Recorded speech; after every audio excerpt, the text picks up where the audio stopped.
व्यासपीठावर उपस्थित मान्यवर,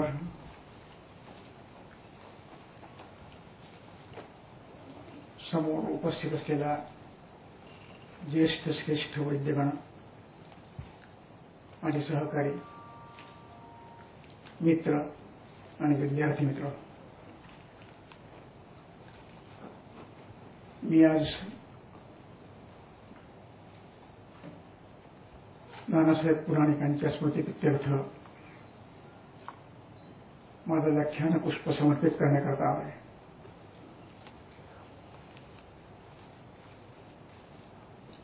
एवढ्या मोठ्या सभागृहात मुंबईत माझं व्याख्यान मी स्वप्नातही अपेक्षित केलं नव्हतं. एक सामान्य प्राध्यापक कुठेतरी उद्घाटनाला जायचं म्हणून गेलो, व्याख्यान अध्यक्षीय भाषणं गेले, परंतु आयुर्वेदावरती व्याख्यान एवढ्या मोठ्या सभागृहात करण्याचं भाग्य मला लाभलं आणि तेव्हा वैद्यसभेने दिलं. याबद्दल मी त्यांचे आभार मानतो आणि माझे व्याख्यान सुरू करतो. थँक्यू. मित्र,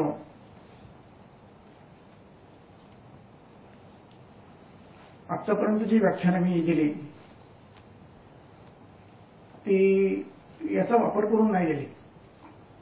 त्याने मग कधी कधी अडथळा येतो, सारखं तिकडे बघायला लागतं नेमकं काय चाललंय ते. पण मी आज प्रयत्न करणार आहे, कारण तेही आलं पाहिजे असं माझ्या अनेक सहकार्यांचं म्हणणं आहे की तेही तुम्हाला जमलं पाहिजे, म्हणून तो प्रयत्न मी यावेळेला केलाय. अन्यथा समोर बसावं, चरक ओढावं, मी सांगतो तो श्लोक काढावा, भाष्य मी करावं, अशा पद्धतीने झालाय. परंतु एक लक्षात असं आलं की समोर जर काही असेल तर ज्यांच्याकडे पुस्तकं नाहीत त्यांना ते सवयीने सोपं जातं. असा एक प्रयोग मी गेल्या महिन्यापूर्वीच केला. अमृतवाणी या विषयावरती मी अशा प्रकारेच भाष्य केलं आणि ते चांगल्या पद्धतीने, म्हणजे एरवीपेक्षा चांगल्या पद्धतीने लोकांना कळलं आणि म्हणून मी तो प्रयत्न पुन्हा एकदा करतोय. आपण गोड माध्यम घ्यायला अशी आशा आहे. आयुर्वेदीय चिकित्सकांना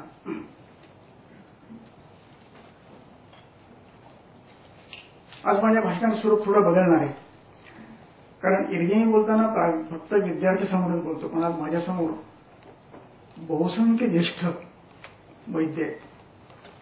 त्यामुळे मला बोलण्याचं स्वरूप बदलावं लागतं थोडंसं, नाहीतर मी थोडंसं आक्रमकपणे बोलत असतो. आज थोडं सौम्यपणे बोलणार. आयुर्वेदीय चिकित्सा करताना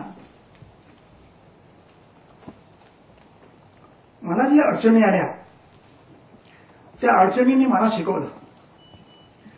जपानच्या एक महिला आल्या होत्या. नांदेडच्या आयुर्वेद महाविद्यालयामध्ये मी प्राध्यापक असताना, आणि आमचं रुग्णालय पाहायला आल्या. पाहता पाहता सगळं पाहिलं. त्यांनी मला एक प्रश्न केला शेवटी की ठीक आहे, हे सगळं करताना तुम्ही तुमच्या शास्त्रात सांगितल्याप्रमाणे विचार करून औषध दिले काय? क्षणभर मला तो प्रश्न बोचरा वाटला.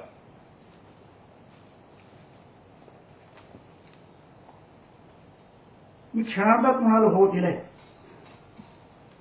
विचार करूनच दिलंय. मग हे असं लिहित नाहीत का केस पेपरवरती? दुसरा प्रश्न. तिथे मात्र मी थोडासा स्तंभित झालो. म्हटलं नाही, ती परंपरा अजून पडलेली नाहीये, पण आमच्या डोक्यात मात्र तो विचार नक्की असतो. खरं तर मी त्यावेळेला खोटं बोललो होतो.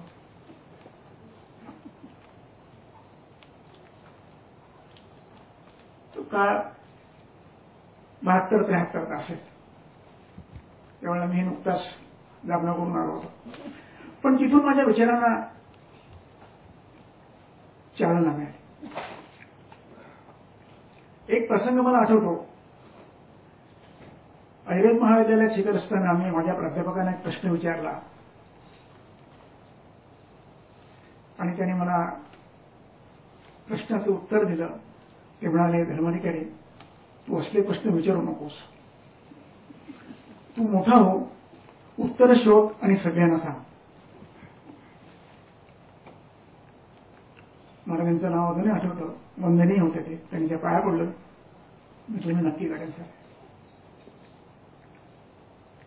नाना जोशी म्हणून माझे एक गुरु होते.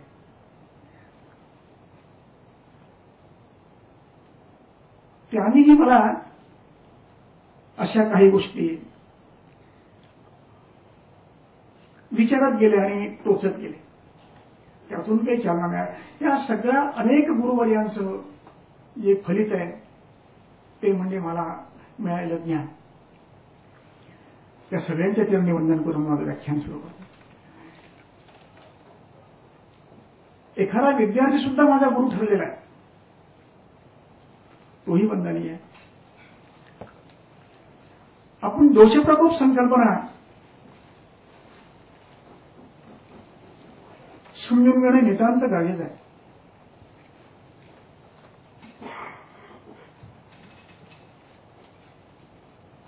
चरकारी संहितांमधून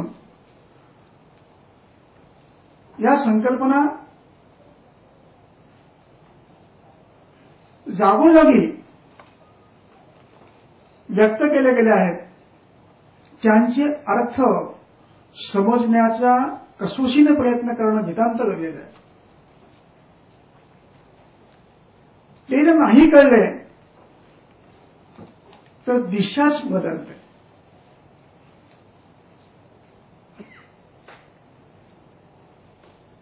त्यासाठी मूळ ग्रंथांचं अवलोकन, अध्ययन, चिंतन हे नितांत गरजेचं आहे.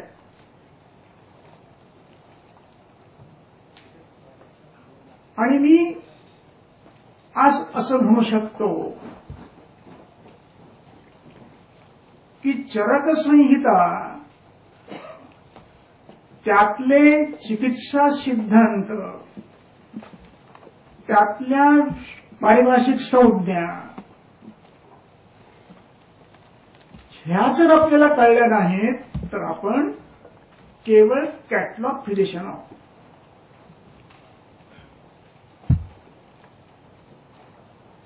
इस रोग में ये दवा काम करती है, इस रोग में ये दवा काम करती है. विद्यार्थी येतात शिकायला आणि फक्त ते काय पाहतात, सरांनी औषध काढलेलं, त्यानुसार काही नको असतं. मला वाटतं इथे आयुर्वेदाचा मोठा घात झालेला आहे.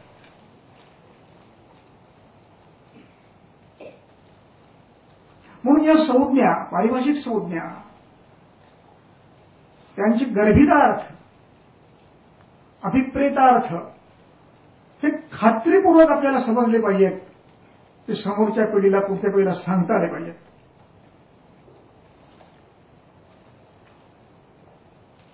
आणि हा विश्वास मी नाना जोशींना दिला होता. मी करेन सर दिला होता. प्रकोप संकल्पना काय आहे?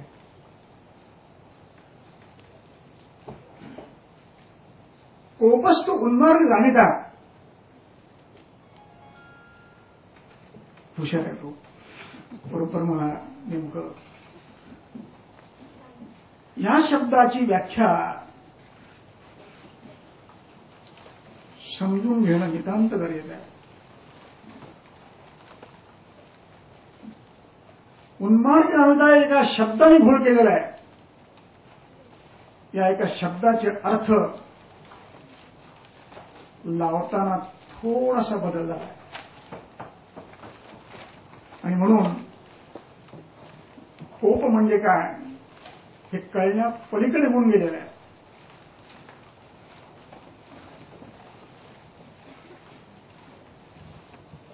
कळतच नाही.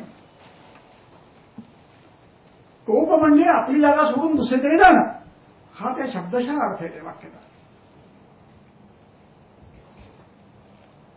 पण खरंच हा अभिप्रेत आहे का? नाही.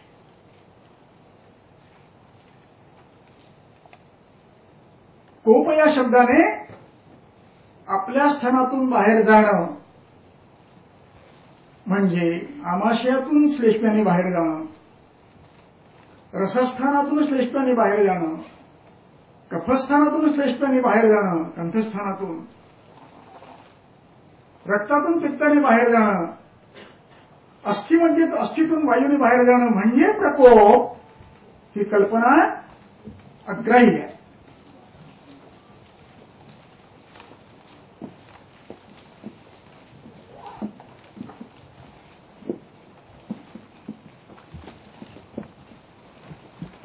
काय कल्पना आहे मुळात? स्वस्थानं त्यक्त्वा पुनर्मार्गांतरगमनम, या त्या स्थान शब्दाचा अर्थ आम्ही व्यावहारिक अर्थ घेतला, संस्कृत वाचताना मराठी अर्थ घेतला. स्थान शब्दावरती चक्रपाणीची टीका अत्युत्तम आहे. चक्रपाणी टीका केलेली आहे, स्थानम स्वमानावस्थानम स्वभावस्थानम.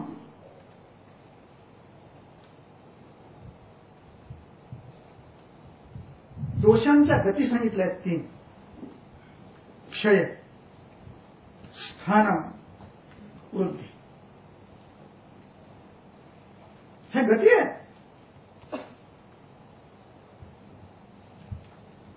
स्थानम म्हणजे प्राकृत अवस्था. प्राकृतावस्थेतून क्षीण होणं किंवा वृद्धी होणं म्हणजे उन्मार्गी होणं.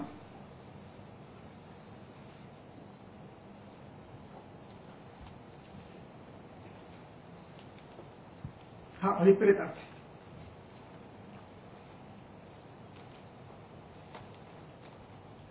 यावरती भदंत नागार्जुनांनी टिप्पणी केलेली. भदंत नागार्जुन यांनी पुस्तक लिहिलं आहे, रसवैशेषिक सूत्र.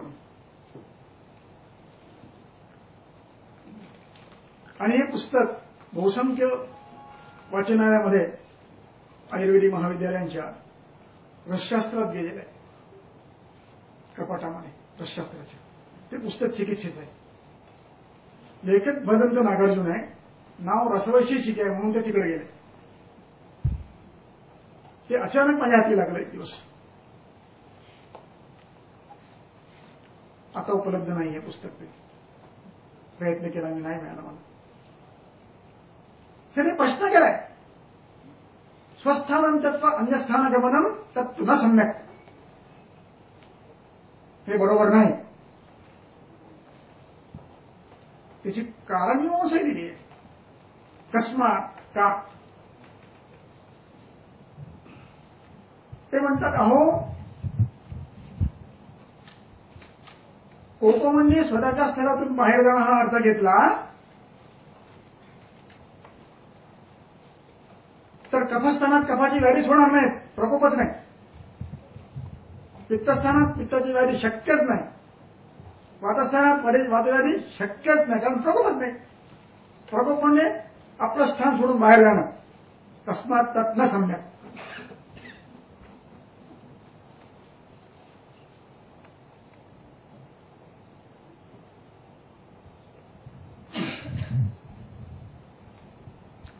बरोबर नाही अशी टिप्पणी त्यांनी केलेली आहे. स्थानम शब्दाचा अर्थ चुकल्यामुळे सगळा घोटाळा झाला. स्थानम म्हणजे प्राकृत अवस्था. प्राकृत अवस्थेतून क्षीण किंवा वृद्ध होणं म्हणजेच प्रकोप.